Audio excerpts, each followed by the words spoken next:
गंजाम जिल्लार प्रसिद्ध मां दांडकाली 21 दिनिया दंडयात्रा सोमवार ठारू आरंभ होईछि।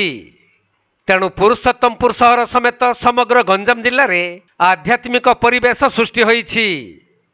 तबे पुरुषोत्तमपुर सहर रे थिबा तीनोटी दंडयात्रा दल जेपरी धोबापुंजा, विपत्तिहारिणी तेलीपुंजा और गौड़पुंजा रे शह शह संख्यार मानसिकधारी भक्ता माने सामिल होइछन्ति। एही अवसर में मानसिकधारी माने दीर्घ 21 दिन शिवकाली को सांगरे धरी समग्र गंजाम जिल्लार विभिन्न ग्राम को जाई मानसिकधारी भक्तों दांडरे कठोर नृत्य परिवेषण करिवे।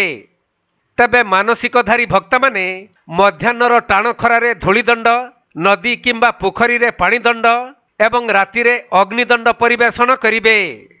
एथिसहित भक्त माने आंब पत्र रे दांत घसीबे।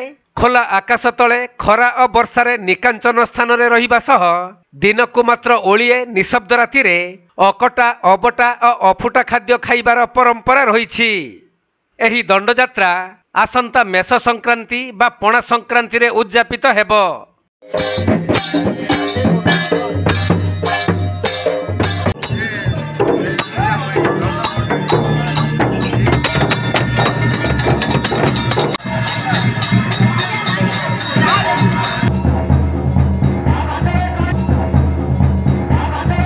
गंजाम जिल्लारू जगन्नाथ साहू रिपोर्ट, कोणार्क लाइव।